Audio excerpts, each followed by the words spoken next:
All right, so now we're at the bottom of the funnel metrics. And again, the whole point of this thing is to map the funnel that I know you, your boss, and everybody talks about to the value journey. So let's just jump into it. All right, ascend phase. We're gonna go through lag versus lead. So here's your metrics. Expanded revenue, additional purchases, MQL to SQL rate. Why they matter.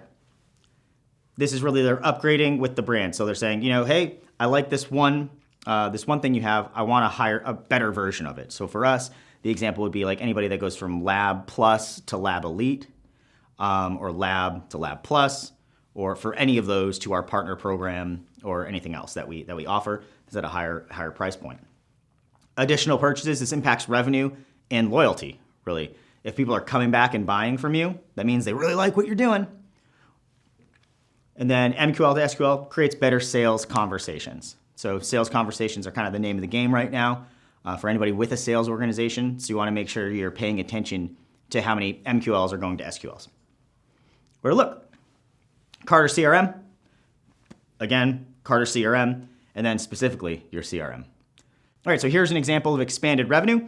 I actually pulled this from a specialty tool called Metrics that pulls directly from Stripe. Again, Stripe's more of a developer tool, so it's hard to get all the data you want if you're not great at like SQL queries.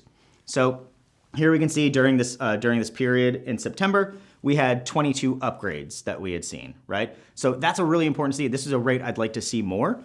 If I was showing historical data, there'd probably be some interesting things throughout the year when we run ascension campaigns. During this period in time, we weren't running any ascension campaigns. So I don't have a screenshot for this one for additional purchases because it's really just a simple kind of subtraction deal. You need to know your number of purchases, which you'll get in your cart, and your new customers.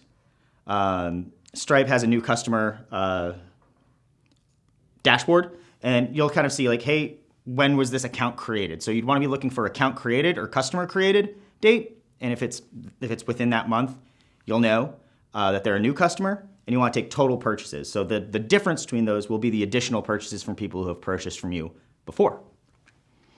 And MQLs to SQLs, this is an example coming out of HubSpot, where we have our lead stages, our marketing qualified lead stages, and our sales, our MQL sales qualified lead stages, customers going forward. And this is for a day, right? So when you're using these types of tools, these types of CRMs, they have a lot of this stuff baked in between HubSpot, ActiveCampaign, likely within Marketo and those types of things. They'll have all of this type of information, definitely within Salesforce. So if you're using any of those, this is here, and you can have kind of your, either you can build these out or like your sales operations person can build these out, but this is such an important metric to have at that ascension level. If you're seeing kind of major drop off between MQL and SQL, which we did on that day, we need to be looking at, okay, well, why are we looking at a sub 10% ascension rate? So ascend leading measures, upsell take rate, customer contact frequency, number of chat conversations, and number of pieces of high intent content. Why they matter? They impact expanded revenue, impacts purchase opportunities, increased lead quality, and again, increased lead quality. So you have ascending as higher leads and mostly sales opportunities, then expanding revenue. These are the two main areas these will all impact. Right, and where to look? You'll be looking at your analytics platform for upsell take rates, your ESP, CRM, or ad platform for contact frequency, analytics or specialist tools for chat conversations. There's a lot of different tools bubbling up, and your demand gen calendar for high intent pieces of content. And how I differentiate high intent pieces of content and other pieces of content, these would be pieces of gated content or ungated if you're using chatbots on them that would allow people to give you more information than they normally would. Like if you've seen charts of form field to number of form fields to conversion rates, you'll see towards the end there's a kick up where around like the 10 or 11 form field level. That's because there's a difference between intent there, where if you have at the earlier stages in the subscribe stage, people are living in the, hey, I just want to give you my email address, my name, maybe my company name. But then if you have them here in the ascension level, you can ask for more information. So upsell take rate in analytics, number of trials taken, number of accounts activated, shows me a 16% in-funnel activation rate. So good to know what that upsell take rate is immediately. You could do some other tactics like dropping cookies or anything like that to get a more holistic one to see what you're doing from an email side of things. Not necessary. I think this is a good enough way to go. Customer contact frequency. In any email service provider, you're going to see how often you're sending messages. You can also look at within your CRM how often your reps are messaging their book of business or anything like that. Like, hey, John Smith has gotten 3 emails in the last day. Probably need to stop emailing John Smith for a little bit, especially if he's not paying attention to it. Number of chat conversations. This is an example from Drift. Taking a look at all the different types of chat bots we have. You can see within conversations, the total there. Then it breaks down into things like meetings booked, emails captured, and those types of things. But really at this stage in the leading measure world, you just want to get more convos, because the more convos you get, the more sales opportunities you get, or the more opportunities transition somebody from an MQL to an SQL. And then high intent pieces of content. In this case, I'm just showing you a calendar again. How often do you publish these types of things? How often do you promote these types of things? And just what's your raw number of them? And then our CMS, where we build out our different pieces of content that we have bots on, or our different landing pages that we ask for a metric butt ton, which is very, very accurate form of measurement when we ask for a lot more information to qualify people. Okay, moving to the advocate stage. Okay, so your lagging measures, here they are. Referral leads, this is gonna be really, really simple here. You have referral leads, referral sales, and you got it, referral traffic. So why they matter? This expands your lead audiences, expands your sales audiences, it feeds leads and sales, right? The more people who are sending you stuff, the more you have the ability to convert them. And again, kind of referrals where I'm looking at this is more from a organic standpoint outside of a pure affiliate relationship, where these are the people who are sending you stuff that are like, hey, I really like X, insert X brand here, you should read this or buy this. It's within your analytics or CRM within your analytics, just for traffic. So here's an example of referral leads. Referral traffic is actually just broken down as a system advanced segment in Google Analytics. You click right up here, and you can find referral traffic, and then it'll drop down here, grab referral traffic, and then it'll filter everything else out. And so what we have here is a breakdown of our leads, like our free account, our insider account, different lead magnets, beginner's guide, and then we have some sales in there as well. But what you're seeing here is just the unique conversions of those leads, right? So we know that in Q3, we got 2,748 leads from referral audiences. A cool way to look at this from a value perspective is we know what our cost per lead is from paid channels, and we go, wow, that means we just got X amount of free leads. Similarly with referral sales, kind of the same report here, still make sure you're in the referral traffic world, but then breaking it down to the number of purchases that came through versus just the leads.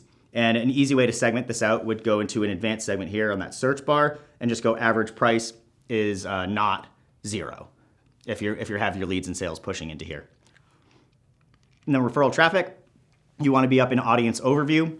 Make sure you have that segment on, and bingo bango.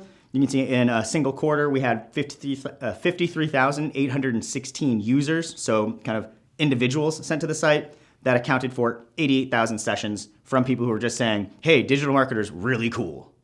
So the advocate leading measures, number of backlinks, social engagement and shares, and your brand mentions.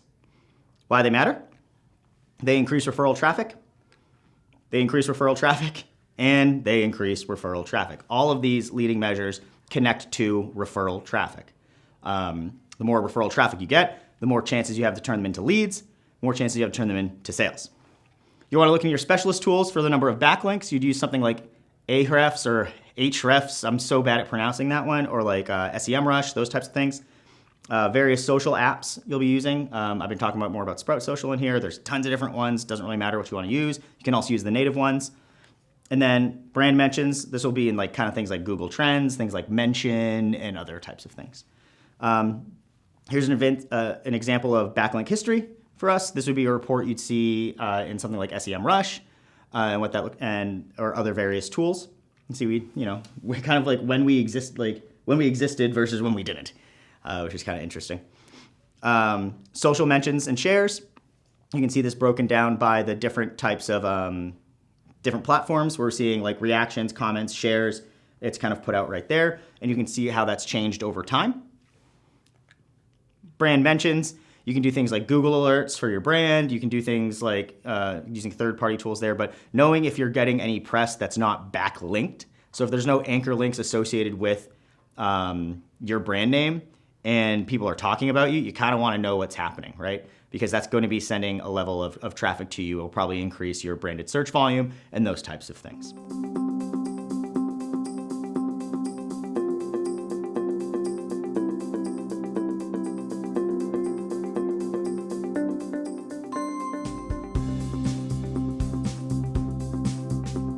All right, so we've made it all the way to promote.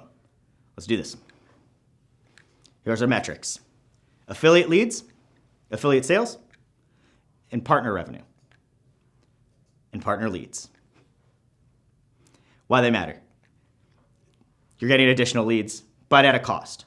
You're getting additional sales, but at a cost. Within partner revenue, this is longer-term additional channel revenue. When you get to this level, you likely have a much more mature organization, or you're doing some early joint venture campaigns to spark growth. Partner leads, longer term additional channel leads again, or you're doing, again, mature org or new growth org. One of those two will be kind of really, really digging into these. Where to look? Affiliate software or your analytics. This is definitely affiliate software. Analytics or cart, and analytics or CRM. So anything within the partner side, it's kind of harder to judge these types of things. I think that's why business development gets so difficult to measure the effectiveness of, because they're longer sales cycles and they kind of live in people's cell phones. So affiliate leads, whatever affiliate tool you use, they'll all have an analytics platform in there, and you'll be able to see how many affiliates are sending you signups, which is what they're called in here, and how many people are sending you customers. And yeah, partner revenue and leads, you're gonna be looking at just kind of what's the deal stage, who sent them, where are we living at.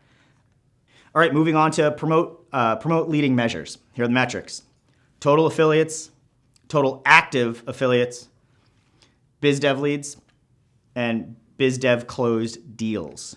Why they matter? This will impact your affiliate leads and sales. If you don't have a lot of affiliates, it's hard for them to promote. If you don't have active affiliates, it's definitely a lot harder for you to get sales and leads from them. And then for the biz dev leads and sales, it impacts partner leads and sales, and then similarly there, it's the same old thing. So between your biz dev leads, like where are they at in their pipeline, how far are they along in the conversation, how many of those close, and during what time period do they close. Where to look: affiliate platform, CRM for the most part, and CRM there, but there's also some little wackiness that happens there. So for affiliate tracking, for us, it's pretty easy to see total number of affiliates we have. We can just kind of see like, hey, total 242. And then you can also look at active by who's in the last 30 days brought in any leads or sales. And you just divide those two numbers. For biz dev pipeline, a lot of it lives in the CRM, but I know if some people have some bad habits, we certainly do here. I know everybody does, where a lot more of it lives in emails and here. And this is more or less in terms of conversations and keeping the biz dev people kind of honest. And so you'll probably have things in spreadsheets or CRMs, but a lot of it likely won't get logged. But that's really just what your biz dev pipeline is going to look like in a lot of cases.